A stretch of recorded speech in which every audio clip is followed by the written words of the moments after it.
اس وقت عالمی اخبارات میں اور پاکستان میں ایک خط بہت زیادہ زیر بحث ہے اور خبروں کی مرکز نگاہ بنا ہوا ہے، وہ ہے اڈیالہ جیل میں قیدی نمبر 804 عمران خان صاحب کا خط۔ میں نے پہلی دفعہ کسی بھی ویڈیو میں قیدی نمبر 804 کا لفظ استعمال کیا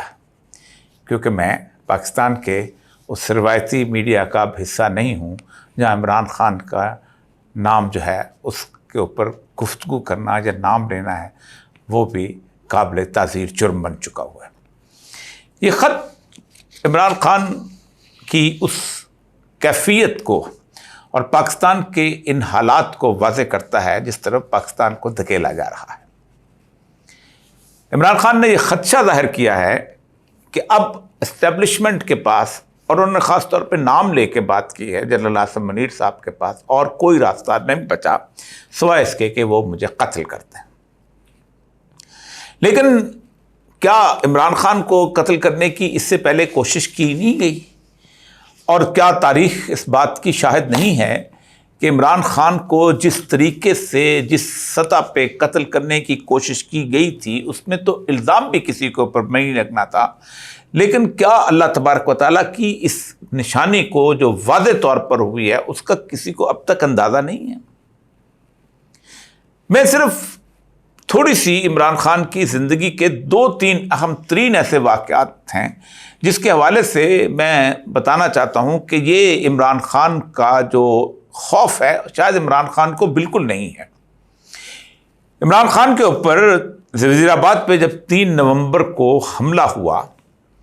تو ایک تو یہ کہ حملے کے بعد کچھ دنوں کے بعد میں ان سے ملا تو میں ان کی جس کیفیت سے میں نے ان کو دیکھا وہ کیفیت جو تھی وہ کسی مرد مومن سے کم کسی چیز کی نہیں ہو سکتی ہے۔ بس انہیں اتنا دکھ تھا کہ مجھے اندازہ نہیں تھا کہ یہ لوگ مجھے قتل بھی کر دیں گے، لیکن یہ کیفیت آئی کیسے اور یہ کیفیت پیدا کیسے ہوئے؟ آپ کو شاید یاد ہوگا کہ اس سے پہلے 2013 کے الیکشنز کے اندر عمران خان اپنی کمپین کرتے ہوئے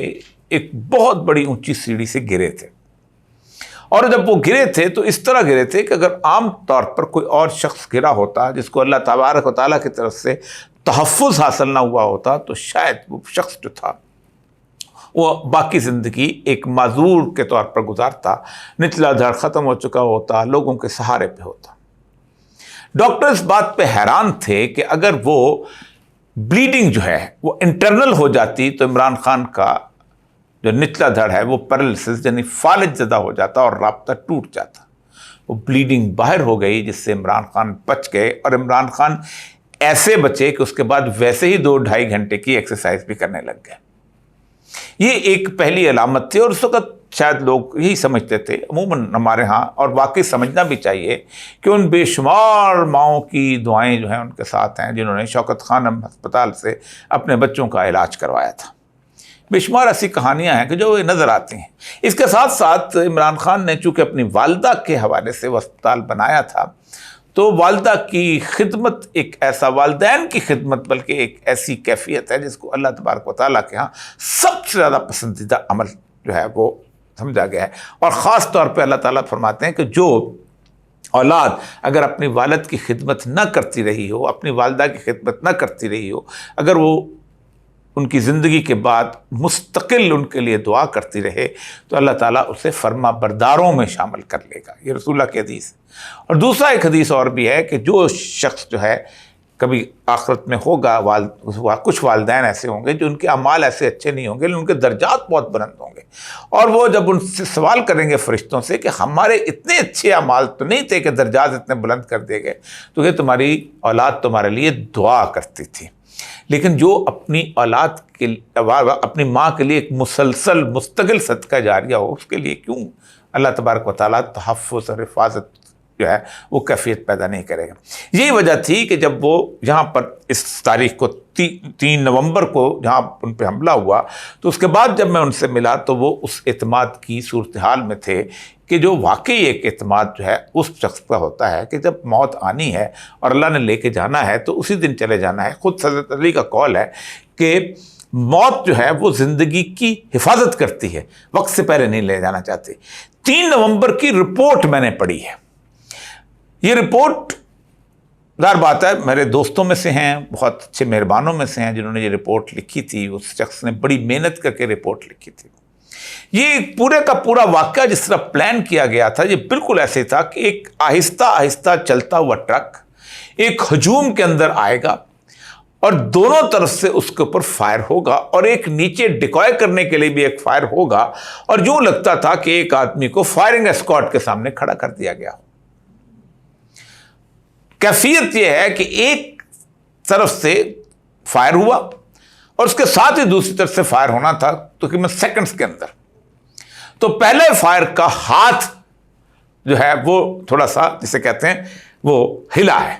اور ہاتھ ہلنے کی وجہ سے گولیاں جو اوپر سے گزری ہیں جس کے خول جو ہیں وہ انویسٹیگیشن آفیسر نے وہاں نیچے سے برآمد کیے ہیں، اوپر سے بھی برآمد کیے ہیں اور نیچے سے بھی ان کی گولیاں بھی برآمد کی ہیں. دوسری طرف سے جب وہ چونکہ جب اوپر سے گزرا ہے تو یہ لوگ نیچے بیٹھ گئے ہیں ایک دم. کچھ کو لگی تھوڑی بہت، اس ایک دو کو عمران خان صاحب ان کے سپلنٹرز جو لگے تھے ہلکے سے، جن سے ان کی ایک تو گولی ان کی ٹانگ میں بھی لگی تھی. دوسرے نے جب کیا تو اس کا ہدف جو تھا وہ نیچے بیٹھ چکا ہوا تھا، وہ اوپر سے گزر گیا. اب اس سارے سینیریو میں اندر ایک اور آدمی کو پلانٹ کیا گیا تھا کہ جس نے وہاں پر فائر کرنا تھا. اب جب اس کیفیت کے اندر اس نے فائر نکالا تو پھر اوپر ہی سے اس کی ڈیوٹی لگی ہوئی تھی کہ تم نے اس کو مار دینا ہے اس کے بعد، اور اس کی وہ جو گولی جو برآمد ہوئی ہے بعد میں جو اس کے لیے ڈیزائن کی گئی تھی وہ گولی اس دوسرے آدمی کو لگی جو پی ٹی آئی کا ورکر تھا. پولیس کہتی ہے کہ ہم نے اس شخص کو اٹھا کے لے کے گئے اور ہم نے اس کے سامنے جو ہم نے کر سکتے تھے اپنے ہتھ کنڈے، لیکن وہ اس طرح کا ایک ٹرینڈ آدمی تھا جس کو کچھ پتہ نہیں تھا، نہ اللہ کا، نہ رسول کا، نہ دین کا. نہ ایک کہانی اس کو بتائی کہ تم نے یہ فکرہ بولنا ہے، بولتا رہا. لیکن عمران خان اس اسیسینیشن اٹیمپٹ سے باہر نکلا اور عمران خان جو ہیں وہ اس کے بعد اسپتال میں رہے اور اس کے بعد باہر آ گئے. کوئی شخص بھی جس کو ذرا سا بھی اس کائنات کی پوری اسکیم آف ایونٹ پہ تھوڑا سا بھی یقین ہے